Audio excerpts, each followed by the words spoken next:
కలర్ఫుల్గా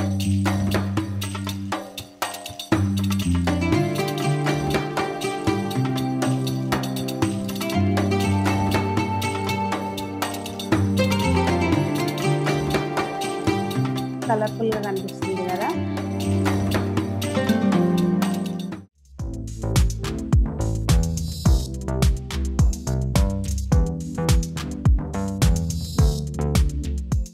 పెద్దలందరికీ నమస్తే, పిల్లలందరికీ హాయ్. ఎలా ఉన్నారు? అందరూ బాగున్నారా? మేము చాలా బాగున్నామండి. మీరు కూడా చాలా చాలా బాగున్నారని ఆశిస్తున్నాను. ఈరోజు వీడియో ఏంటంటే, ఇదిగోండి చూస్తున్నారా, మంచి కలర్ఫుల్గా కనిపిస్తుంది కదా, పాలకూర రైసు. అయితే మిక్సీలో వేయటము, ముందు ఉడకబెట్టడము, గ్రైండ్ చేయటము అట్లా ఏముండదండి నా ప్రాసెస్లో. ఎక్కడ ఏది కూడా పోషకాలు మిస్ అవ్వకుండా నేను ఎలా చేస్తాను అనేది వీడియోలో షేర్ చేస్తాను, చూడండి. అయితే అండి, ఇవాళ నుంచి ఇలాంటివి డైట్ రెసిపీస్ అన్నీ నేను హెల్దీ వేలో మనం ఫుడ్ హ్యాబిట్స్ని ఎట్లా చేంజ్ చేసుకోవాలి అనే దాని ఎపిసోడ్స్గా చేద్దాము అని అనుకుంటున్నాను. అంటే సంజనాకి యాక్చువల్గా ప్రోటీన్ ఇంటేక్ పెంచమని చెప్పారు, వెజిటబుల్స్ ఎక్కువ తినమన్నారు, సో రైస్ తగ్గించాలి. దాని భాగంగా నేను రెసిపీస్ని ఎట్లా క్రియేట్ చేస్తున్నాను అనేది మీకు కమింగ్ వీడియోస్లో షేర్ చేస్తాను. ఇలాంటివన్నీ కూడా కమింగ్ వీడియోస్లో షేర్ చేస్తాను, మీరు కామెంట్ చేయండి, ఓకేనా? ఇంకా లేట్ చేయకుండా రెసిపీ చూద్దాము. ముందైతే మనం ఒక మసాలా ప్రిపేర్ చేసుకుందామండి. అంటే ఇది ఓన్లీ ఇప్పుడు దీనికోసమే కాదు, మనం రెగ్యులర్గా ఇలాంటి రెసిపీస్లో వాడుకోవడానికి, కూరల్లో క్యాటిల్లో కూడా వాడుకోవడానికి నిండుకుందాన్ని వాళ్ళు చేస్తున్నాను. ఒక 100 గ్రాములు పచ్చిమిర్చి,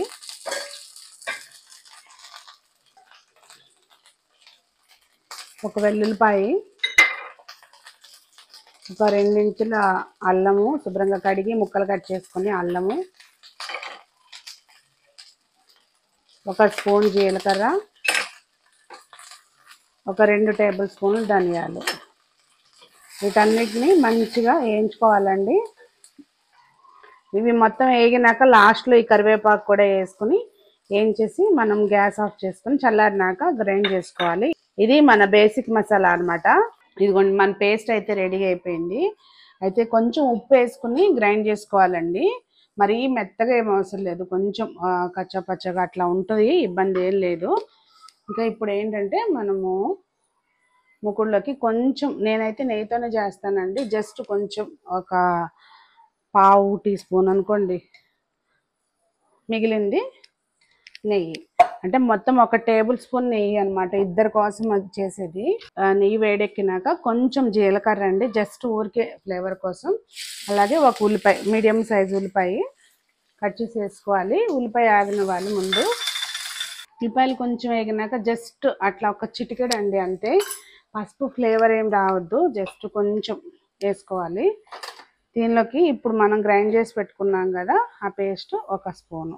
ఇది కొంచెం ఈ ఉల్లిపాయలకు పట్టేటట్టుగా మంచిగా వేయించుకోవాలి. ఆల్రెడీ వేయించిందే కనుక ఎక్కువసేపు అవసరం లేదు, జస్ట్ ఇది దీనికి పట్టేంత వరకు వేయించుకోవాలి.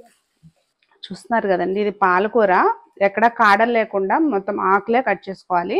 ఆ కాడలు ఏం పడేయాల్సిన పని లేదు, మనం ఆలు కర్రీస్ అట్లా చేసుకున్నప్పుడు దానిలోకి వాడుకోవచ్చు. ఇదిగోండి, ఇప్పుడు ఇది ఆ పళ్ళంగా శుభ్రంగా కడిగిన దాన్ని మళ్ళీ ముందు వేడి నీళ్ళల్లో వేయటం, తీయటం, పేస్ట్ చేయడం, ఆ నీళ్ళన్నీ పారబోయటం అట్లా ఏం అవసరం లేదు. మంచిగా ఈ పాలకూర మొత్తాన్ని మగ్గేటట్టుగా వేయించుకోవాలి. ఇదిగోండి చూసారా, చక్కగా మంచిగా మెత్తగా మగ్గిపోయింది కదా. ఇప్పుడు ఏంటంటే రుచికి తగినంత ఉప్పు వేసుకోవాలి. దానికంటే ముందు పన్నీరు నేనైతే ఇట్లా చిన్న ముక్కలు కట్ చేస్తానండి, మీకు ఎలా కావాలంటే అట్లా కట్ చేసుకోండి. పన్నీరు ఇది 125 గ్రామ్స్. కొంచెం పన్నీర్ కూడా ఇందులోకి వేసేసుకుని అట్లా కలిపేసుకుంటే, మెయిన్ ఏ రైసులు చేసుకున్నా కానీ పన్నీర్ ఇంక్లూడ్ చేసుకోండి. అది అంటే అందులో వేరే ఏదన్నా చిక్కీ కానీ అట్లాంటివి ఏమన్నా వేస్తుంటే కనుక దానికి అకార్డింగ్ పన్నీర్ తగ్గించుకుంటే సరిపోతుంది. అంటే మన కాబూలి శనగలు అంటాం కదా అవి. ఉప్పు కొంచెం మనం అందులో కూడా గ్రైండ్ చేసేటప్పుడు వేసుకున్నాం కనుక చూసి జాగ్రత్తగా అనేది వేసుకోవాలి ఉప్పు.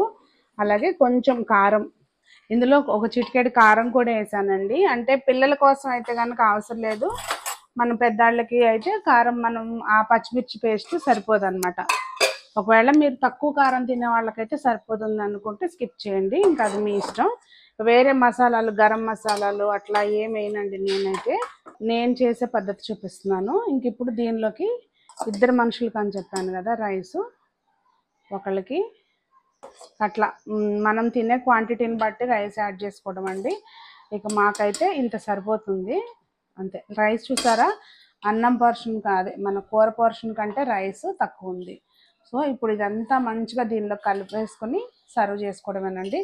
గ్యాస్ కంటిన్యూస్గా మొత్తం మనకి ప్రాసెస్ అంతా కూడా 3 నుంచి 5 నిమిషాల లోపల అయిపోతుంది. అంటే పేస్ట్ రెడీగానే ఉంటుంది కనుక ఇది వేసుకోవడం చకచక మనం మంచిగా ప్రిపేర్ చేసుకోవడం. చూసారా ఎంత కలర్ఫుల్గా ఎంత బాగుందో. టేస్ట్ కూడా అంతే బాగుంటుందండి. పిల్లలు హ్యాపీగా తినేస్తారు. రుచికి రుచి ఉంటుంది, ఆరోగ్యానికి కూడా చాలా మంచిది. ఇంకా దీన్ని కొంచెం ఆరినాక బాక్సుల్లోకి పెట్టేసుకుంటే సరిపోతుంది. నేను నాకు ఒక బాక్సు, సన్ని నాకు ఒక బాక్సు ప్యాక్ చేసి పెట్టేస్తాను. చూసారు కదండి. అయితే మనం పేస్ట్ చేసుకుని పెట్టుకున్నాం కదా, అది మంచిగా గాజు సీసాలో తీసి పెట్టుకుంటే నెల రోజులైనా ఏమవ్వదు. మనకి ఏ కూరల్లోకైనా బాగుంటుందండి. దానికి సరిపోయే కూరల్లోకి వేసుకోవచ్చు అనమాట. ఇప్పుడు నేను చూపించబోయే రెసిపీస్ అన్నీ కూడా ఓన్లీ హెల్దీ వేలో రెసిపీసే కాదండి. బయట ఉండే పిల్లలు వాళ్ళు కూడా మీల్ ప్రెప్ లాగా చేసి పెట్టుకోవడానికి వీలుగా బాగుంటాయి లంచ్ బాక్స్ రెసిపీస్ అన్నీ కూడా. సో మీకు కావాలి అంటే కనుక కామెంట్ చేయండి. ఇలాంటి ఆరోగ్యకరమైన వంటల్ని చేసుకుని జీవితాన్ని ఆనందంగా ఆస్వాదించాలి, అలాగే అందరూ ఆరోగ్యంగా ఉండాలి అని మనస్ఫూర్తిగా కోరుకుంటూ మీ సునీత.